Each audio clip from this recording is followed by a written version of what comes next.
നമ്മുടെ പ്രധാനമന്ത്രി നരേന്ദ്രമോദിയുടെ ഏറ്റവും പ്രിയപ്പെട്ട മുദ്രാവാക്യങ്ങളിൽ ഒന്നാണ് മെയ്ക്ക് ഇൻ ഇന്ത്യ, അതായത് ഇന്ത്യയിൽ നിർമ്മിക്കുക.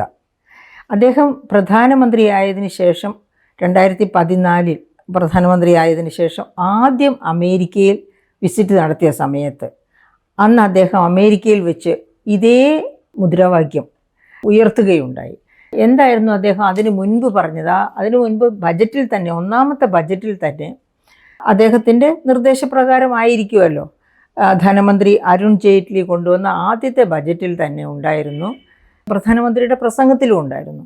അതായത് 5 ടിയിൽ തുടങ്ങുന്ന 5 പദങ്ങൾ ഉപയോഗിച്ച് അദ്ദേഹം പറഞ്ഞു, ഞാൻ ഇന്ത്യയെ ഈ 5 ടിയിൽ തുടങ്ങുന്ന പദങ്ങളിലൂടെ ഇന്ത്യയെ വികസനത്തിലേക്ക് നയിക്കുമെന്ന്. എന്തായിരുന്നു ആ ടിയിൽ തുടങ്ങുന്ന 5 പദങ്ങൾ? 1 technology, 2 training, 3 trade, 4 tourism, 5 tradition. അപ്പം ഞാൻ ആദ്യം ആ ട്രഡീഷൻ എന്താണെന്ന് പറയും. ഒരു എക്സാമ്പിൾ പറയുകയാണ്. ട്രഡീഷൻ എന്ന് പറഞ്ഞാൽ അദ്ദേഹത്തിൻ്റെ 5ാമത്തെ വാഗ്ദാനത്തിൻ്റെ ഫുൾഫിൽമെൻറ്റിൻ്റെ ഒരു വലിയ ഭാഗമാണ് അയോധ്യ രാമക്ഷേത്രം. അപ്പോൾ അതുപോലെ തന്നെ 1ാം മോദി ഗവൺമെൻറ്റിൻ്റെ ഭരണകാലത്ത് തന്നെ അദ്ദേഹം ഇവിടെ, അതായത് നമ്മുടെ ശ്രീ പത്മനാഭ സ്വാമി ക്ഷേത്രമൊക്കെ സന്ദർശിച്ചിരുന്നു. അതായത് ട്രഡീഷൻ എന്ന് പറയുന്നത് നമ്മുടെ എല്ലാ ഇങ്ങനെയുള്ള സെൻറ്റേഴ്സിനെയും കൂട്ടിയോജിപ്പിക്കുന്ന തരത്തിലുള്ള പദ്ധതികൾ ആവിഷ്കരിക്കുന്നതിനെ പറ്റി ആലോചിക്കാൻ. അപ്പോൾ ട്രഡീഷൻ 5ാമത്തേതാണ്. 4ാമത്തേതാണെങ്കിൽ ടൂറിസമാണ്. അപ്പോൾ ടൂറിസം വികസനത്തിനും ഊന്നൽ കൊടുക്കുന്നുണ്ട്. ഇനി അത് കഴിഞ്ഞിട്ട് അതിൻ്റെ ആദ്യത്തെ 3 ഒന്ന് ആലോചിച്ച് നോക്കാം നമുക്ക്. ആദ്യത്തേതാണ് ടെക്നോളജി. അപ്പോൾ ഈ ടെക്നോളജിയിലേക്ക് വരുമ്പോൾ, അതായത് നമുക്കറിയാം ഒരു രാഷ്ട്രത്തിൻ്റെ സത്വര വികസനം, അതായത് വേഗത്തിൽ വികസനം പ്രാപിക്കണം എന്നുണ്ടെങ്കിൽ ടെക്നോളജിയിൽ വലിയ കുതിച്ചുചാട്ടമുണ്ടാകണം. കാരണം ഇന്നത്തെ ലോകം തന്നെ ടെക്നോളജിയിൽ നിന്ന് പെട്ടെന്ന് കുതിച്ചുചാട്ടം ഉണ്ടാകുന്ന ഒരു ലോകമാണ്. അപ്പോൾ നമുക്കറിയാം ചൈനയൊക്കെ എങ്ങനെയാണ് അമേരിക്കയെ ഓവർടേക്ക് ചെയ്യാനാണ്, ടെക്നോളജിയിൽ അമേരിക്കയെ ഓവർടേക്ക് ചെയ്യാനാണ് ചൈന ശ്രമിച്ചുകൊണ്ടിരിക്കുന്നത്. അതുപോലെ ശ്രമിക്കുന്നത് കൊണ്ടാണ് ചൈനയ്ക്ക് ഇത്ര വലിയ അഡ്വാൻസ്മെൻറ്റ് നേടാനും കഴിഞ്ഞത്. അപ്പോൾ അതുപോലെ ചൈനയെ പോലെ തന്നെ സാങ്കേതിക മികവോടുകൂടി മുന്നേറാൻ കഴിയണം ഇന്ത്യക്ക് എങ്കിൽ ടെക്നോളജി റവല്യൂഷൻ തന്നെ ആവശ്യമാണ്. ടെക്നോളജിയിൽ വലിയ എടുത്തുചാട്ടം ആവശ്യമാണ്. അപ്പോൾ അദ്ദേഹം പറഞ്ഞത് വളരെ വലിയ ശുഭാപ്തി വിശ്വാസത്തോടെയാണ് അന്ന് മുതൽ നരേന്ദ്രമോദിയുടെ അത്തരം പദങ്ങൾ ഞാൻ ശ്രദ്ധിച്ചിട്ടുള്ളത്. എനിക്ക് തോന്നുന്നു ഇന്ത്യക്കാരിൽ ഒട്ടുമിക്കവരും അങ്ങനെ തന്നെയായിരിക്കും ശ്രദ്ധിച്ചിട്ടുള്ളത്. ടെക്നോളജിയിൽ നല്ല ഇൻവെസ്റ്റ്മെൻറ്റ് വരണമെങ്കിൽ നല്ല IITs വേണം, നല്ല എൻജിനീയറിംഗ് ഇൻസ്റ്റിറ്റ്യൂട്ട്സ് വേണം, നല്ല അതുപോലെ തന്നെയാണ് അതിനോട് ചേർന്ന് നിൽക്കുന്നതാണ് ടെക്നോളജി ട്രെയിനിങ്. അപ്പം എല്ലാ മേഖലകളിലേക്കും ആവശ്യത്തിന് ആൾക്കാരെ ട്രെയിൻ ചെയ്തെടുക്കണം. ടെക്നോക്രാറ്റ്സിന് പോലും ട്രെയിനിങ് വേണ്ടി വരും പല മേഖലകളിലേക്കും. അതായത് അതാണല്ലോ ഇൻറ്റേൺഷിപ്പ് കൊണ്ട് ഉദ്ദേശിക്കുന്നത്. അപ്പോൾ ആ ടെക്നോളജിയുടെ വികസനം, അതോടൊപ്പം തന്നെ ഇൻറ്റേൺഷിപ്പ് അഥവാ ട്രെയിനിങ്ങിൻ്റെ വികസനം, ഇതൊക്കെ അദ്ദേഹത്തിൻ്റെ ആദ്യ 2 ടികളിൽ ഉൾപ്പെട്ടതാണ്. ഇനി 3ാമത്തേതാണ് ട്രേഡ്, അതായത് ഇൻറ്റേർണൽ ട്രേഡ്, ആഭ്യന്തര ട്രേഡും അതുപോലെ തന്നെ ഓവർസീസ് ട്രേഡും വികസിപ്പിച്ചുകൊണ്ട് തീർച്ചയായിട്ടും ഒരു രാജ്യത്തിന് വികസിക്കണമെങ്കിൽ, അത് മാത്രമല്ല 2014 എന്ന് പറയുമ്പോഴേക്കും ഇന്ത്യ ഗ്ലോബലൈസ് ചെയ്ത് കഴിഞ്ഞിരുന്നു. 1990-91 തന്നെ ഇന്ത്യ ഗ്ലോബലൈസ് ചെയ്ത് കഴിഞ്ഞിരുന്നു. അപ്പോൾ ആ ഗ്ലോബലൈസ്ഡ് കോണ്ടെക്സ്റ്റിൽ വികസനം എന്ന് പറയുമ്പോൾ തീർച്ചയായിട്ടും കയറ്റുമതിയും ഇറക്കുമതിയും അനിവാര്യമായ ഭാഗങ്ങളാണ്. അപ്പോൾ അങ്ങനെ ഈ 5 ടിയിലൂടെ ഇന്ത്യയെ വികസിപ്പിക്കും എന്ന് വാഗ്ദാനം ചെയ്തുകൊണ്ട് അദ്ദേഹം ഭരണം തുടങ്ങുന്നു. ആദ്യ ബജറ്റിൽ തന്നെ അതിനുവേണ്ടി ഊന്നൽ കൊടുക്കുന്നു. അത് കഴിഞ്ഞ് അദ്ദേഹം ആദ്യത്തെ ഫോറിൻ വിസിറ്റ് അതിനുവേണ്ടി പോകുമ്പോൾ അമേരിക്കയിൽ അദ്ദേഹം നടത്തിയ ഒരു പ്രസംഗമുണ്ട്, ഒരു പ്രഖ്യാപനമുണ്ട്. അതായത് വി ഹാവ് 3 Ds, ഞങ്ങൾക്ക് 3 ഡികളുണ്ട്. എന്താണ് ഈ 3 ഡികൾ? 1 ഡെമോക്രസി, 2 ഡെമോഗ്രഫി, അതായത് പോപ്പുലേഷൻ, 3 ഡിമാൻഡ്. അപ്പോൾ എന്താണ്? ഞങ്ങൾക്ക് ഡെമോക്രസി ഉണ്ട്, ഡെമോഗ്രഫി ഉണ്ട്, ഡിമാൻഡ് ഉണ്ട്. Come make in India. ഇതായിരുന്നു അദ്ദേഹത്തിൻ്റെ ആഹ്വാനം. ഞങ്ങൾക്ക് ഈ 3 ഡികളുണ്ട്, അതുകൊണ്ട് നിങ്ങൾ ഇന്ത്യയിൽ വന്ന് ഉൽപ്പാദിപ്പിക്കുക. അതെന്താണ് അത് തമ്മിലുള്ള ബന്ധമെന്ന് എല്ലാവർക്കും മനസ്സിലായില്ലേ? അതായത് ഡെമോഗ്രഫി ഉണ്ട് എന്ന് ഡെമോക്രസിയാണ് എന്ന് വെച്ചാൽ ആര് വന്നാലും ഞങ്ങൾ അവരെ കുത്തി പുറത്ത് വിടത്തില്ല, ഇവിടെ നല്ല നിയമപരിപാലനമൊക്കെ ഉള്ള രാജ്യമാണ്. ചൈനയിൽ പോകുന്നത് പോലെയല്ല, അതുമല്ലെങ്കിൽ മറ്റേ ഒരു നോർത്ത് കൊറിയയിൽ പോകുന്നത് പോലെയല്ല, അല്ലെങ്കിൽ റഷ്യയിൽ പോകുന്നത് പോലെയല്ല, ഇന്ത്യയിലേക്ക് വന്ന ഇവിടെ ഡെമോക്രസിയാണ്. അതാണ് അദ്ദേഹം ഉദ്ദേശിച്ചത്. രണ്ടാമത്തെ കാര്യം പറഞ്ഞത് ഞങ്ങൾക്ക് ഡെമോഗ്രഫി ഉണ്ട്, അതായത് വലിയ പോപ്പുലേഷൻ. അന്ന് അദ്ദേഹം 2014 പ്രസംഗം നടത്തുന്ന സമയത്ത് ഇന്ത്യ ലോകത്തെ രണ്ടാമത്തെ വലിയ പോപ്പുലേഷനായിരുന്നു. ഇപ്പോഴാണെങ്കിലോ ഒന്നാമത്തെ വലിയ പോപ്പുലേഷനാണ്. 144 കോടി 145 കോടിയായി കാണും. കഴിഞ്ഞ ഓഗസ്റ്റിലായിരുന്നു, അതായത് 2023 ഓഗസ്റ്റിലായിരുന്നു നമ്മൾ 144 കോടി 17 ലക്ഷമായിരുന്നത് പോപ്പുലേഷൻ. അങ്ങനെ ചൈനയെ കടത്തിവെട്ടി ഇന്ത്യ ഒന്നാം ജനസംഖ്യയായി മാറുന്നത്. അന്ന് അദ്ദേഹം ഈ പ്രസംഗം നടത്തുന്ന സമയത്ത് ഇന്ത്യ രണ്ടാമത്തെ വലിയ പോപ്പുലേഷനാണ് ലോകത്തെ. അപ്പോൾ അതുകൊണ്ടാണ് വി ഹാവ് ഡെമോഗ്രഫി എന്ന് അദ്ദേഹം ഊന്നി പറയുന്നത്. ഈ രണ്ടും, ഡെമോക്രസി ഉണ്ട്, ഡെമോഗ്രഫി ഉണ്ട്. ഡെമോഗ്രഫി ഉണ്ടെങ്കിൽ ഡിമാൻഡ് ഉണ്ട്. അതായത് ഇത്ര വലിയൊരു ജനതയുള്ള ഒരു രാജ്യം ആണ്. അതുകൊണ്ട് അവിടെ ഇഷ്ടം പോലെ എന്തുൽപ്പാദിപ്പിച്ചാലും അത് മനുഷ്യോപയോഗപ്രദമാണെങ്കിൽ അതിന് ഡിമാൻഡുണ്ട്, അതിന് വാങ്ങാൻ അവിടെ ആളുണ്ട് എന്നാണ് അദ്ദേഹം പറഞ്ഞത്. അതുകൊണ്ട് അദ്ദേഹം പറഞ്ഞു, ഈ 3 ഡികൾ ഇന്ത്യയിൽ ഉള്ളത് കൊണ്ട് കം മേക്ക് ഇൻ ഇന്ത്യ, വന്ന് ഇന്ത്യയിൽ ഉൽപ്പാദിപ്പിക്കുക എന്ന് വെച്ചാൽ അദ്ദേഹം ഫോറിൻ ഡയറക്റ്റ് ഇൻവെസ്റ്റ്മെൻറ്റ്, ഉൽപ്പാദന മേഖലയിലേക്ക് മൂലധന നിക്ഷേപത്തിന് നിങ്ങൾ വരിക. നിങ്ങൾ ഇന്ത്യയിലേക്ക് വന്നു കഴിഞ്ഞാൽ നിങ്ങൾക്ക് ഇവിടെ ഈ പറയപ്പെട്ട ഡിമാൻഡ്, ഡെമോഗ്രഫി, ഡെമോക്രസി ഇത് 3 ഉള്ളത് കൊണ്ട് നിങ്ങൾക്ക് സ്വതന്ത്രമായിട്ട് ഇന്ത്യയിൽ വന്ന് നിങ്ങളുടെ ഉൽപ്പാദന പ്രക്രിയയുമായി മുന്നോട്ട് പോകാം. അതുകൊണ്ട് ഞാൻ ഹാർദമായിട്ട് നിങ്ങളെ ക്ഷണിക്കുന്നു എന്നായിരുന്നു അദ്ദേഹം ഉദ്ദേശിച്ചത്.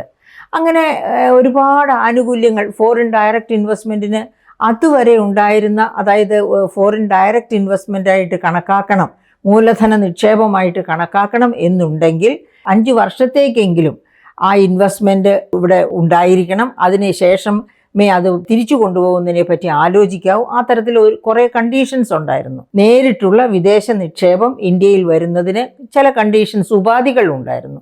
ആ ഉപാധികളൊക്കെ ഘട്ടം ഘട്ടമായി അദ്ദേഹം എടുത്തു കളയുകയും നിങ്ങൾക്ക് ഇവിടെ വന്ന് ഉൽപ്പാദിപ്പിക്കാം എന്ന് പറയുകയും ചെയ്തു. പക്ഷേ വലിയ തോതിൽ ഒരുപാട് ഉൽപ്പാദനങ്ങളൊക്കെ ഉണ്ടായിട്ടുണ്ട്. നമുക്കറിയാം, അതിനു മുൻപ് തന്നെ ഇവിടെ ഫോർഡ്, കാർ മാനുഫാക്ചറിങ് കമ്പനികളൊക്കെയാണ്. അല്ലാതെ തന്നെ നമുക്കറിയാം വിവിധ മേഖലകളിൽ ഇൻവെസ്റ്റ്മെൻ്റ് ഉണ്ടായിട്ടുണ്ട്, ഫോറിൻ ഡയറക്റ്റ് ഇൻവെസ്റ്റ്മെൻറ്റ് ഉണ്ടായിട്ടുണ്ട്. പക്ഷേ അദ്ദേഹം വിചാരിച്ച തോതിൽ ഉണ്ടായോ എന്നുള്ളതാണ് നമുക്ക് സംശയമുള്ള കാര്യം. അപ്പം അദ്ദേഹം വിചാരിച്ച തോതിൽ ഡയറക്റ്റ് ഇൻവെസ്റ്റ്മെൻറ്റ്, വിദേശ ഡയറക്റ്റ് ഇൻവെസ്റ്റ്മെൻറ്റോ അല്ലെങ്കിൽ സ്വദേശ ഡയറക്റ്റ് ഇൻവെസ്റ്റ്മെൻറ്റോ ഇന്ത്യയിൽ ഉണ്ടാകണമെങ്കിൽ രാജ്യത്തിന് മറ്റു ചില സാധ്യതകൾ കൂടി ഒരുങ്ങിയിരിക്കണം. അതാണല്ലോ ഈസ് ഓഫ് ഡൂയിങ് ബിസിനസ് എന്ന് നമ്മൾ പറയുന്നത്. ബിസിനസ് വളരണമെങ്കിലും വ്യവസായം വളരണമെങ്കിലും ഒക്കെ അത്തരം ചില കാര്യങ്ങളോ അതിൽ വളരെ പ്രധാനപ്പെട്ട ഒന്ന് എന്ന് വേണമെങ്കിൽ നമുക്ക് പറയാം, investment in education, investment in health. അതായത് ആരോഗ്യമുള്ള ഒരു രാജ്യം, അതുപോലെ തന്നെ വിദ്യാഭ്യാസമുള്ള ഒരു രാജ്യം. അങ്ങനെ ഇത് രണ്ടും ഉണ്ടാകുമ്പോൾ അവിടെ തീർച്ചയായിട്ടും ആ രാജ്യത്ത് ഇതിനോടനുബന്ധമായി ഒരുപാട് അനുകൂല ഘടകങ്ങൾ വളർന്നു വരും. ആരോഗ്യവും വിദ്യാഭ്യാസവും മെച്ചപ്പെടുന്നതോടുകൂടി, അതായത് ഈസ് ഓഫ് ഡൂയിങ് ബിസിനസ്സിൽ ഹൈവേസ് വേണം, നല്ല ബ്രിഡ്ജസ് വേണം, നല്ല കമ്മ്യൂണിക്കേഷൻ ഫെസിലിറ്റീസ് വേണം, സ്മാർട്ട് സിറ്റീസ് വേണം, അല്ലെങ്കിൽ ഇൻഡസ്ട്രിയൽ കോറിഡോഴ്സ് വേണം. അങ്ങനെയുള്ള കണ്ടീഷൻസൊക്കെ ചേരുമ്പോഴാണ് നമ്മൾ ഈസ് ഓഫ് ഡൂയിങ് ബിസിനസ് മെച്ചപ്പെട്ടു എന്ന് പറയുന്നത്. അപ്പോൾ അങ്ങനെയുള്ള ഒരു സിറ്റുവേഷൻ ഉണ്ടാകണമെങ്കിൽ വിദ്യാഭ്യാസത്തിലും ആരോഗ്യത്തിൽ ഒന്നാമത്, രണ്ടാമത് വിദ്യാഭ്യാസത്തിൽ നല്ല മൂലധന നിക്ഷേപം, അതായത് സാമൂഹ്യ മൂലധന നിക്ഷേപം, ഈ രണ്ടിലും വേണ്ടത് അങ്ങനെ വേണം. പക്ഷേ ആ കാര്യത്തിൽ ഇന്ത്യ എല്ലാ കാലത്തും പുറകോട്ട് പോയി, പ്രത്യേകിച്ച് നരേന്ദ്രമോദി വന്നതിന് ശേഷം പുറകോട്ട് പോയി എന്ന് തന്നെ വേണം നമുക്ക് മനസ്സിലാക്കാനായിട്ട്. അപ്പോൾ ഞാൻ മുഴുവൻ കണക്കുകൾ ഒന്നും പറയുന്നില്ല. ഇപ്പോൾ ആരോഗ്യ മേഖലയിൽ 2017 നരേന്ദ്രമോദിയുടെ തന്നെ ഒരു ഗവൺമെൻറ് ഒരു നയം കൊണ്ടുവന്ന ഹെൽത്ത് പോളിസി, ദേശീയ ആരോഗ്യ നയം, അതിൽ പറയുന്നത് GDPയുടെ 2% കേന്ദ്ര ഗവൺമെൻറ് ഓരോ വർഷവും ആരോഗ്യ മേഖലയിൽ ചെലവഴിക്കണം, സംസ്ഥാന ഗവൺമെൻറ് 8% ചെലവഴിക്കണം എന്നാണ്. പക്ഷേ നമ്മൾ ഈ പ്രാവശ്യത്തെ ബഡ്ജറ്റ് എടുത്ത് നോക്കിയാൽ നമുക്കറിയാം, ആരോഗ്യ മേഖലയിൽ GDPയുടെ, അതായത് ഈ കഴിഞ്ഞ 23-ാം തീയതി നിർമ്മല സീതാരാമൻ അവതരിപ്പിച്ച ബഡ്ജറ്റ് എടുത്ത് നോക്കിയാൽ GDPയുടെ 0.27%, 0.27% ആണ് ആരോഗ്യ മേഖലയ്ക്ക് വേണ്ടി മാറ്റിവെച്ചിരിക്കുന്നത്. അപ്പം ഈ പോളിസി, അതായത് നാഷണൽ ദേശീയ ആരോഗ്യ നയമൊക്കെ ഉണ്ടാക്കി എന്നുള്ളത് ശരിയാണ്. ആ നയം ഉണ്ടാക്കിയത് 2017 2017 മുമ്പുള്ള വർഷങ്ങളിലും 2017 ശേഷമുള്ള വർഷങ്ങളും ബജറ്റ് ഡോക്യുമെൻ്റ് എടുത്ത് നിങ്ങൾ നോക്കിക്കോളൂ, ഒരൊറ്റ വർഷം പോലും 2% ആരോഗ്യ മേഖലയ്ക്ക് വേണ്ടി മാറ്റിവെച്ചിട്ടില്ല. അപ്പം ആരോഗ്യമുള്ള സമൂഹത്തിന് വിദ്യാഭ്യാസത്തിൽ മുന്നേറാൻ പറ്റൂ, ടെക്നോളജിയിൽ മുന്നേറാൻ പറ്റൂ എന്ന് നമ്മൾ ഓർക്കണം. അപ്പോൾ അങ്ങനെ ആരോഗ്യ മേഖല തഴയപ്പെട്ട ഒരു മേഖലയായിട്ടിരിക്കുകയാണ്. ഇനി എഡ്യൂക്കേഷൻ നോക്കുക. നമ്മൾ എഡ്യൂക്കേഷനിൽ, അതായത് 1986 മുതൽ, അതല്ലെങ്കിൽ പോട്ടെ നമ്മുടെ ഡോക്ടർ എസ് രാധാകൃഷ്ണൻ്റെ കാലം മുതൽ പറയുന്നതാണ്, GDPയുടെ ഒരു 6% വിദ്യാഭ്യാസത്തിന് വേണ്ടി മാറ്റിവെച്ചാലേ ആ രാജ്യം വിദ്യാഭ്യാസപരമായിട്ട് പുരോഗമിക്കൂ എന്ന്. പക്ഷേ ഈ ബജറ്റ് നിങ്ങൾ എടുത്തു നോക്കൂ, നിർമ്മല സീതാരാമൻ ബഹുമാനപ്പെട്ട ധനമന്ത്രി അവതരിപ്പിച്ച ഇപ്രാവശ്യത്തെ ബജറ്റ് എടുത്തു നോക്കൂ. ആ ബജറ്റിൽ 0.38%, ആരോഗ്യത്തിന് കൊടുത്തേക്കാൾ ഇത്തിരി കൂടുതലുണ്ട് കേട്ടോ, പക്ഷേ 6% എന്ന് മഹാരഥന്മാർ കുറിച്ചു വെച്ച വിദ്യാഭ്യാസത്തിന് വേണ്ടി 0.38% ആണ് മാറ്റിവെച്ചിരിക്കുന്നത്. അപ്പോൾ എങ്ങനെയാണ് ടെക്നോളജി, അദ്ദേഹം എന്താ പറഞ്ഞത്, നരേന്ദ്രമോദിയുടെ മുദ്രാവാക്യം എന്തായിരുന്നു, 5T വഴി, അതായത് technology, training, trade, tradition, tourism എന്നാണ് അദ്ദേഹം പറഞ്ഞത്. അതിലെ ആ ടെക്നോളജി വികസിക്കേണ്ട രാജ്യത്താണ്, ഇത്ര വലിയ ഒരു ജനസംഖ്യയുള്ള രാജ്യത്താണ്, അതായത് ഇപ്പോൾ 1ാമത്തെ വലിയ പോപ്പുലേഷനാണ് ഇന്ത്യ, ആ 1ാമത്തെ വലിയ പോപ്പുലേഷനുള്ള രാജ്യത്താണ് എഡ്യൂക്കേഷന് വേണ്ടി 0.38%, 1% പോലും മാറ്റിവെച്ചിട്ടില്ല, 0.5% പോലും മാറ്റിവെച്ചിട്ടില്ല. അങ്ങനത്തെ ഒരു രാജ്യം, അതേ സമയത്ത് അയൽ രാജ്യമായ ചൈന, അവർ അമേരിക്കയോട് മല്ലടിക്കുകയാണ് ടെക്നോളജിയിൽ, അമേരിക്കയെ കടത്തിവെട്ടാനുള്ള ശ്രമമാണ്. ആ ചൈന 6% മുകളിലാണ്, GDPയുടെ 6% മുകളിലാണ് വിദ്യാഭ്യാസത്തിന് വേണ്ടി മാറ്റിവെക്കുന്നത്. അപ്പോൾ എന്താണ് മെയ്ക്ക് ഇൻ ഇന്ത്യ എന്ന് പറഞ്ഞുള്ള ആഹ്വാനത്തിന് ഒരു പ്രസക്തിയുള്ളത്? ഇപ്പോൾ ഞാൻ എൻ്റെ കയ്യിലിരിക്കുന്നു ദ ഹിന്ദുവിൻ്റെ ഒരു പേപ്പറാണ്, ഒരു പേജാണ് ഞാൻ കയ്യിലെടുത്ത് വെച്ച്, മെയ്ക്ക് ഇൻ ഇന്ത്യ. അതിനകത്ത് മലയാളത്തിൽ തന്നെ അഡ്വർടൈസ്മെൻറ്റ് കൊടുത്തിരിക്കുക, മെയ്ക്ക് ഇൻ ഇന്ത്യ എന്നും പറഞ്ഞിട്ട് നൂതനത്വത്തിൻ്റെയും വളർച്ചയുടെയും 10 വർഷങ്ങൾ ആഘോഷിക്കുന്നു. ഇപ്പോൾ ഞാൻ ഈ പറഞ്ഞ കാര്യങ്ങൾ വച്ച് നിങ്ങൾ ആലോചിച്ച് നോക്കൂ, എന്ത് നൂതനത്വമാണ് ഇതിനകത്ത്. നമ്മൾ ചന്ദ്രനിൽ പോയി. അതിനു മുൻപ് പിന്നെ നരേന്ദ്രമോദി ഭരണം വരുന്നതിന് മുൻപ് ഇന്ത്യ ചന്ദ്രനിൽ പോയിട്ടില്ലേ? ഇന്ത്യ പിന്നെ അതുപോലെ തന്നെ ഏതെല്ലാം തരത്തിലുള്ള വളർച്ച, അതായത് നമ്മൾ 3ാമത്തെ വലിയ ശക്തിയാണ് പറയപ്പെട്ട സ്പേസ് പവറൊക്കെ വെച്ച് നോക്കുമ്പോൾ. 2014 ശേഷമല്ല, അതിന് മുൻപും ഉണ്ടായിരുന്ന വളർച്ച, അതിനുശേഷവും ഉണ്ടായിട്ടുണ്ട് ക്രമാനുഗതമായ വളർച്ച. അതേതെങ്കിലും ഒരു പ്രത്യേക പ്രധാനമന്ത്രിയുടെ പ്രസക്തി കൊണ്ടാണെന്ന് പറഞ്ഞാൽ നെഹ്റുവിൻ്റേതാണെന്ന് പറയണം. അദ്ദേഹമാണ് അതിനൊക്കെ ബീജാവാപം ചെയ്തുകൊണ്ട് ഇന്ത്യയെ ഇത്തരമൊരു വളർച്ചയുടെ പാതയിലേക്ക് കൈപിടിച്ചുയർത്തിയത്. അപ്പോൾ അതിൻ്റെ കൂടെ ഓരോ പ്രധാനമന്ത്രിമാരും 5-10 വർഷം ഭരിക്കാൻ വരുന്ന ഓരോ പ്രധാനമന്ത്രിമാർക്കും അവരുടേതായ പങ്ക് കാണും. അതല്ലാതെ ഇതൊക്കെ ഞാൻ തന്നെ, ഇത് എൻ്റെ ഗ്യാരണ്ടിയാണ്, അല്ലെങ്കിൽ ഇതൊക്കെ എൻ്റെ ബ്രാൻഡാണ് എന്നൊക്കെ പറയുന്നത് പുച്ഛിച്ച് തള്ളാനേ നമ്മളെ കൊണ്ട് കഴിയൂ. അപ്പോൾ ഈ മെയ്ക്ക് ഇൻ ഇന്ത്യ 10 വർഷം കൊണ്ട് എന്തൊക്കെ നേടിയെന്ന് പറഞ്ഞിരിക്കുന്നത്, 1, സ്പേസ് മുതൽ സെമി കണ്ടക്ടറുകൾ വരെ, ഇലക്ട്രോണിക്സ് മുതൽ EV വരെ മെയ്ക്ക് ഇൻ ഇന്ത്യ യാഥാർത്ഥ്യമായി. ശരിയാണ്, ഈ പറയപ്പെട്ടതൊക്കെ ഈ അടുത്ത കാലത്ത്, അതായത് 1990-91 വരെ ഇന്ത്യയിൽ ഇൻഡസ്ട്രിയൽ സ്റ്റാഗ്നേഷൻ ഉണ്ടായിരുന്നു, വലിയ ഒരു പരിധി വരെ. അതായത് 1970കളിലും 80കളിലും ഇന്ത്യയിൽ ഇൻഡസ്ട്രിയൽ സ്റ്റാഗ്നേഷൻ ആയിരുന്നു. അത് ഇവിടുത്തെ പ്രഗത്ഭരായ സാമ്പത്തിക വിശാരദരും അതുപോലെ രാഷ്ട്രീയ വിശാരദരും ഒക്കെ ചൂണ്ടിക്കാണിച്ചിട്ടുണ്ട്. അങ്ങനെയാണ് 1980കളിൽ തന്നെ രാജീവ് ഗാന്ധി പറഞ്ഞു, ഇന്ത്യ വ്യാവസായികമായിട്ട് വളരണം എന്നുണ്ടെങ്കിൽ, മറ്റ് രാജ്യങ്ങളെ പോലെ ഉയരണം എന്നുണ്ടെങ്കിൽ നാം നമ്മുടെ വ്യവസായ രംഗത്തെ മിക്സഡ് ഇക്കോണമി ക്യാൻവാസിൽ നിന്ന് എടുത്തു മാറ്റി ഇവിടെ മത്സരമുണ്ടാകണം എന്ന് പറഞ്ഞു. അതിനുള്ള സ്റ്റെപ്സൊക്കെ അദ്ദേഹം തന്നെ തുടങ്ങി വയ്ക്കുകയും ചെയ്തിരുന്നു ഇൻഡസ്ട്രിയൽ വികസനത്തിന് ആവശ്യമായിട്ട്. 1990-91 ആയപ്പോഴത്തേക്ക് നമ്മൾ ഗ്ലോബലൈസേഷൻ കൊണ്ടുവന്നു. അവിടെ പിന്നെ മിക്സഡ് ഇക്കോണമി എന്ന കോൺസെപ്റ്റ് തന്നെ മാറ്റിവെക്കപ്പെട്ടു.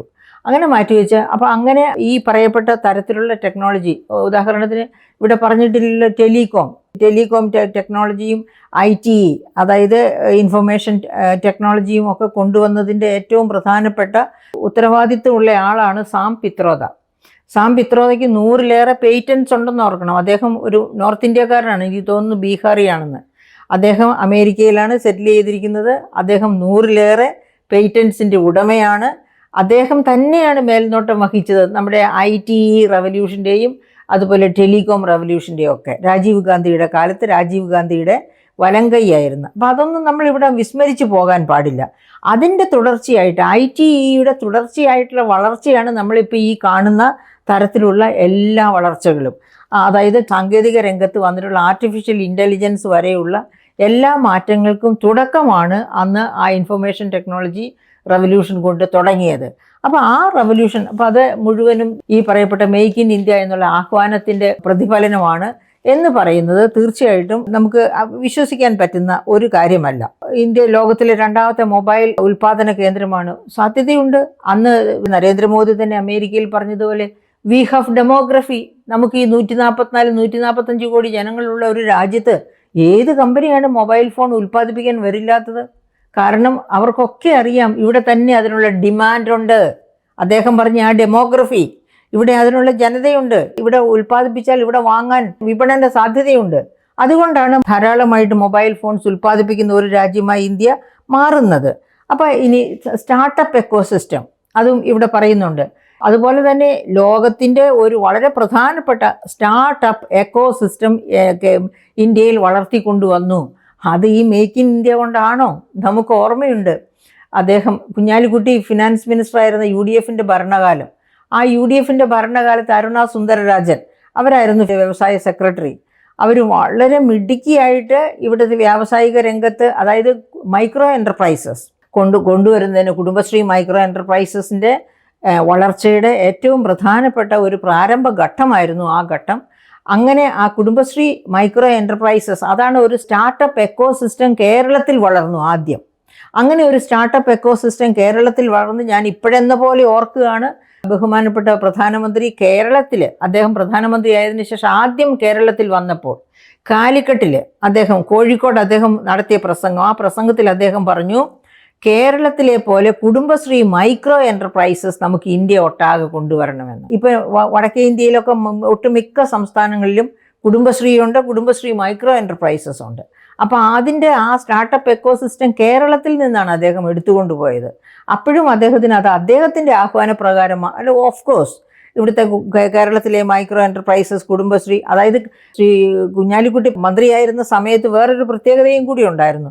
അരുണ സുന്ദരരാജൻ വ്യവസായ സെക്രട്ടറിയുമായിരുന്ന സമയത്ത് ഏറ്റവും നല്ല മന്ത്രിക്കുള്ള അവാർഡ് കിട്ടിയത് ആ പ്രാവശ്യം കുഞ്ഞാലിക്കുട്ടി സാറിനായിരുന്നു.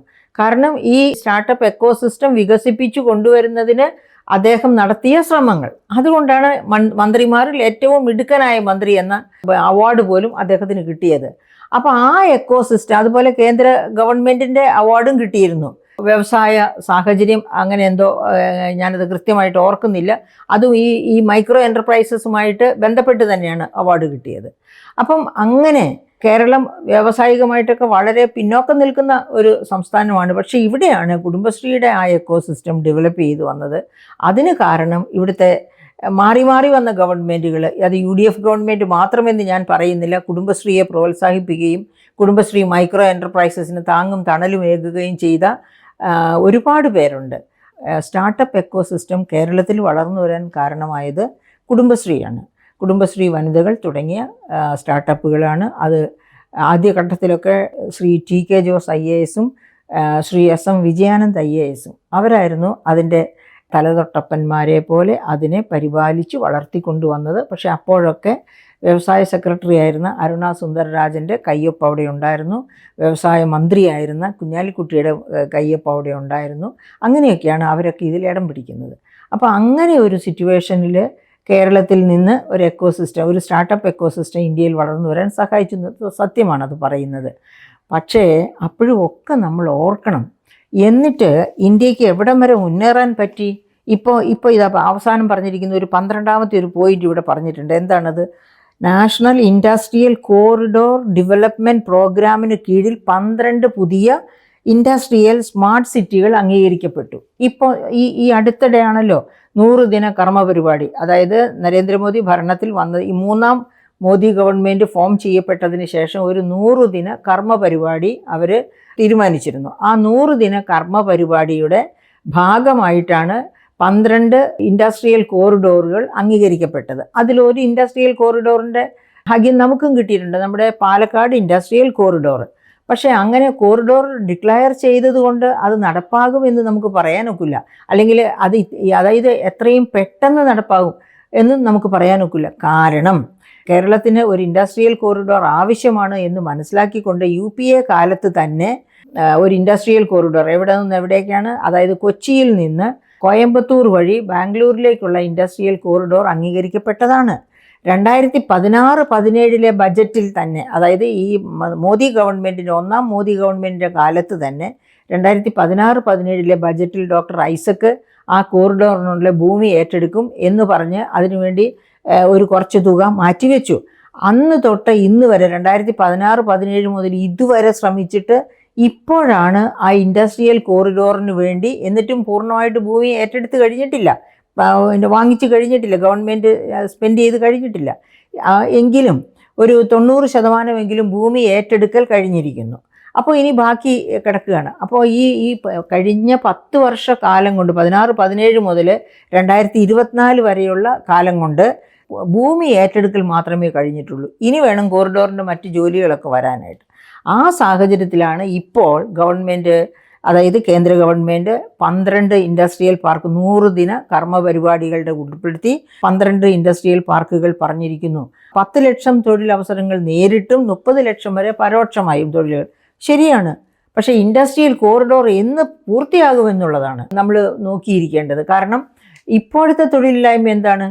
ഇന്ത്യയിലെ തൊഴിലില്ലായ്മ നിരക്ക് 3.2% നിൽക്കുകയാണ്. കഴിഞ്ഞ വർഷവും ഈ വർഷവും ഒക്കെ 3.2% നമ്മുടെ തൊഴിലില്ലായ്മ നിരക്ക് നിൽക്കുകയാണ്. പക്ഷേ 2000-ങ്ങളിൽ 2% ആ തൊഴിലില്ലായ്മ നിരക്ക് എന്ന് നമ്മൾ ഓർക്കണം. ആ തൊഴിലില്ലായ്മ നിരക്ക് ഈ 2014 ശേഷം 2021, 22, 22, 23 വർഷങ്ങളിലൊക്കെ 3.2, അതിനു മുൻപ് അത് 7.2. അതിൻ്റെ കണക്കുകളുണ്ട്, കഴിഞ്ഞ ദിവസം നമ്മൾ കണ്ടതാണ്. കേരളമാണ് തൊഴിലില്ലായ്മയിൽ 1ാം സ്ഥാനത്ത് എന്ന് നമ്മൾ കണ്ടു. അതുപോലെ തന്നെ തൊഴിലില്ലായ്മ ഇന്ത്യയിലും വളരെ ഉയർന്നു തന്നെ നിൽക്കുന്നു. ഇന്ത്യയിലെ തൊഴിലില്ലായ്മ നിരക്ക് നോക്കുക, 2017-18, അതായത് 1ാം മോദി ഗവൺമെൻറ് ഭരണകാലത്ത് 6.1%. അതിനുശേഷം 18-19 5.8%, 20-21 4.2, അങ്ങനെ 4.1, 3.2 ഈ തരത്തിൽ തൊഴിലില്ലായ്മ നിരക്ക് നിൽക്കുകയാണ്. അപ്പോൾ ഈ തൊഴിലില്ലായ്മ നിരക്കൊക്കെ, അതായത് അദ്ദേഹം നേരത്തെ ഈ മെയ്ക്ക് ഇൻ ഇന്ത്യ എന്ന അദ്ദേഹത്തിൻ്റെ ആഹ്വാനം അനുസരിച്ച് ഇന്ത്യയിൽ ഉൽപ്പാദനം നടന്നിരുന്നുവെങ്കിൽ, വിദേശികൾ വന്ന് വിദേശ നിക്ഷേപം വരണതല്ല ഞാൻ ഉദ്ദേശിക്കുന്നത്, ഇന്ത്യയിൽ പോലും വ്യവസായങ്ങൾ വന്നിരുന്നു എങ്കിൽ ഈ തൊഴിലില്ലായ്മ നിരക്ക്, അതായത് ഇന്ത്യയുടെ തൊഴിലില്ലായ്മ നിരക്കിൻ്റെ കണക്ക് പറഞ്ഞാൽ അത് 2-3% താഴെയാണ് സാധാരണ നിൽക്കുക. പക്ഷേ കേരളം അതിൻ്റെ പല മടങ്ങ് തൊഴിലില്ലായ്മ ഉള്ള എല്ലാ കാലത്തും ഉണ്ടായിരുന്ന ഒരു സംസ്ഥാനമാണ്. നിലവിലുള്ള തൊഴിലില്ലായ്മ നിരക്ക് ഉയർന്നു നിൽക്കുകയാണ് ഇപ്പോഴും. അത് 6%-7% വരെ പോയിരുന്നു 2014-15 കാലഘട്ടത്തിൽ. അതിനുശേഷം കുറഞ്ഞു വരുന്നു എങ്കിൽ പോലും ഇപ്പോഴും 3.2% നിൽക്കുകയാണ്. അത് ഉയർന്ന തൊഴിലില്ലായ്മ നിരക്ക് തന്നെയാണ്. അപ്പോൾ അതുകൊണ്ട് തന്നെ നമുക്ക് മനസ്സിലാക്കാവുന്ന ഒരു കാര്യമുണ്ട്, മെയ്ക്ക് ഇൻ ഇന്ത്യ എന്ന ആഹ്വാനം നല്ല ഒരാഹ്വാനമായിരുന്നു, നല്ല ഉദ്ദേശത്തോടു കൂടിയുള്ള ഒരു ആഹ്വാനമായിരുന്നു. വെൽ മീനിങ് ആയിട്ടുള്ള ഒരു പ്രധാനമന്ത്രിയുടെ മനസ്സും മുഖവുമാണ് നമുക്കതിൻ്റെ പുറകിൽ കാണാൻ പറ്റുക. പക്ഷേ അങ്ങനെയുള്ള ആഹ്വാനങ്ങൾ കൊണ്ട് മാത്രം ഇത്രയും വലിയ ഒരു രാജ്യത്ത് തൊഴിലില്ലായ്മ ഇല്ലാതെയാക്കുവാനോ സാങ്കേതിക മികവിൽ പെട്ടെന്ന് എടുത്തുചാട്ടം നടത്തുവാനോ സാധ്യമല്ല എന്നതിൻ്റെ തെളിവാണ് ഈ 3ാം മോദി ഭരണത്തിൻ്റെ കാലഘട്ടമായിട്ട് പോലും തൊഴിലില്ലായ്മ ഉയർന്നു നിൽക്കുന്നത്. നമ്മൾ വ്യാവസായികമായും മറ്റെല്ലാ തരത്തിലും നാം ആഗ്രഹിച്ചതുപോലുള്ളൊരു ഉണർവ് നമുക്ക് ഉണ്ടാക്കാൻ കഴിയാതെ ഇരിക്കുന്നത്. അപ്പം അത്തരം സാഹചര്യത്തിൽ മെയ്ക്ക് ഇൻ ഇന്ത്യ ഒരു വലിയ വിജയമായിരുന്നു എന്ന് വിചാരിക്കരുത്. ഇപ്പോൾ ഡിക്ലെയർ ചെയ്തിരിക്കുന്ന ഈ 12 വ്യവസായ നഗരങ്ങൾ, അതിൻ്റെ കാര്യവും പറയാനുണ്ട്. അതായത് UPA ഗവൺമെൻറ്റിൻ്റെ കാലത്ത്, ഒന്നാം UPA ഗവൺമെൻറ്റിൻ്റെ കാലത്ത് തന്നെ തുടങ്ങിയതാണ് Delhi Mumbai industrial corridor, Mumbai Ahmedabad industrial corridor. അത് എത്രയെണ്ണം, അതുപോലെ Mumbai Chennai industrial corridor, Mumbai Chennai Bangalore industrial corridor. ആ ഇൻഡസ്ട്രിയൽ കോറിഡോറുകളൊക്കെ വന്ന് അവസാന ഘട്ടത്തിലാണ് കേരളത്തിന് കൊച്ചി, കോയമ്പത്തൂർ, ബാംഗ്ലൂർ ഇൻഡസ്ട്രിയൽ കോറിഡോറിനുള്ള അനുവാദം കിട്ടുന്നത്. പക്ഷേ അത് നടപ്പായിട്ടില്ല. മറ്റു കോറിഡോറുകളിൽ പൂർണ്ണമായിട്ട് നടപ്പായ കോറിഡോറുകൾ ഇല്ല തന്നെ. അപ്പം ഇത്ര കാലദൈർഘ്യം എടുക്കുന്ന പദ്ധതികൾ, ആ പദ്ധതികൾ തുടങ്ങി വെച്ചു എന്നതുകൊണ്ട് മാത്രം വലിയ വികസനത്തിൻ്റെ തുടിപ്പുകൾ ഏറ്റുവാങ്ങി എന്ന് ആശ്ചര്യപ്പെടാനോ ആശ്വസിക്കുവാനോ ആഹ്ലാദിക്കുവാനോ ആർക്കും സാധ്യമല്ല. അപ്പം നമുക്ക് ഈ 12 ഇൻഡസ്ട്രിയൽ കോറിഡോറുകൾ എന്ന് 20 വർഷം കൊണ്ടോ 10 വർഷം കൊണ്ടോ 15 വർഷം കൊണ്ടോ എന്ന് തീർന്നാൽ തീർച്ചയായിട്ടും ഈ 12 ഇൻഡസ്ട്രിയൽ കോറിഡോറുകൾ തീർന്നു കിട്ടിക്കഴിഞ്ഞാൽ തീർച്ചയായിട്ടും ലോജിസ്റ്റിക് കോസ്റ്റുകൾ കുറയുകയും വ്യാവസായിക അന്തരീക്ഷം കൂടുതൽ മെച്ചപ്പെടുകയും അങ്ങനെ നമുക്ക് ഇപ്പോഴത്തേക്കാൾ ത്വരിതഗതിയിൽ GDP വളർച്ചയും ഒക്കെ നേടാൻ കഴിയുകയും ചെയ്യും.